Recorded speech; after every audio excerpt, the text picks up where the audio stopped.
મસ્ત પૂજા કરવા બેસી ગયો છે સવારમાં એકદમ ભક્તિમાં લીન થઈને બધા ભગવાનને યાદ કરીને. આજ તો લાડવા ખાવા સરસ બધા લાડવા ખાવા બોલાવે છે. આ સાઈડ લાડવા તૈયાર થઈ ગયા છે.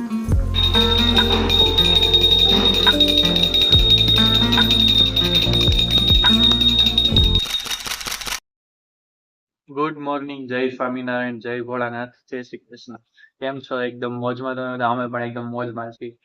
તો આજની શુભ શરૂઆત પણ થઈ ચૂકી છે અને વાગી ગયા છે સવારના 8:30. આપણે નાઈ ધોઈને રેડી થઈ ગયા છીએ. આ સાઈડ આપણે નિહારભાઈ પણ રેડી થાય છે, માથું ઓળે છે. તો આજે તો છે ગણેશ ચતુર્થી, આપણા પ્યારા બાપાનું આગમન છે આજે તો. અને આજે 11:30 નું મુહૂર્ત, 11:30 નું છે ને મુહૂર્ત, 11:30 નું મુહૂર્ત છે આટલે બેસાડવાનું ભગવાનને.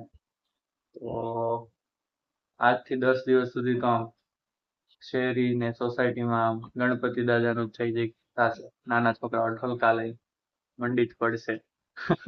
મજા આવશે. ચાલો આપણે હવે નીચે જઈએ અને નાસ્તો કરી લઈએ. તો આ બાજુ પણ જો જય મસ્ત પૂજા કરવા બેસી ગયો છે સવારમાં એકદમ ભક્તિમાં લીન થઈને બધા ભગવાનને યાદ કરીને.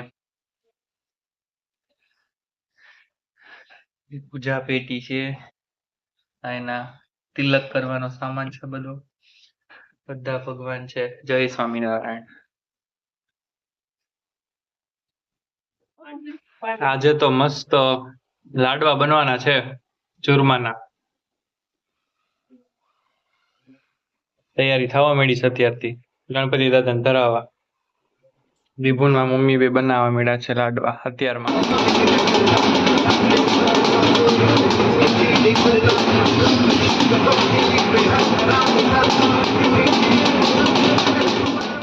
લાડવા બને છે, જેને ખાવા હોય આવી જાવ. જો મસ્તીના ચૂરમાના લાડવા. મારો બટન પર્વત જેવો થાય. પર્વત જેવો હા લે ઈ તો ગણપતિ દાદા ગમે હોય ખાય એટલે લાડવા જ મમ્મી બનાવે છે. આજ તો લાડવા ખાવા સરસ બધા લાડવા ખાવા બોલાવે છે. આ સાઈડ લાડવા તૈયાર થઈ ગયા છે. ઓલા બીબા માંથી પાડવાના. ના, ગણપતિ દાદાના હાથમાં જ ભાવે. એવું સારું લ્યો. હું નાખ્યું છે આમાં? ટોપરું નાખ્યું છે, વરિયાળી નાખી છે. વરિયાળી આમાં નો હોય, આમાં નો હોય, લાપસીમાં હોય. હા એવું લાગ્યું એટલે. તો વાત જાણે એમ છે કે આજે છે ગણેશ ચતુર્થી. તો આપણા ગણપતિ દાદાને શુદ્ધ જળથી સ્નાન કરાવવાનું હોય આજે, અને એમની પૂજા કરવાની હોય. તો બાબુ એમને સ્નાન કરાવડાવે છે, અને એમની સાથે એના બે પત્ની એટલે કે રિદ્ધિ સિદ્ધિને બી સ્નાન કરાવવાનું હોય. સાથે ગણપતિ દાદાને નવા કપડાં એટલે કે સિંદોર નવો લગાવવાનો હોય.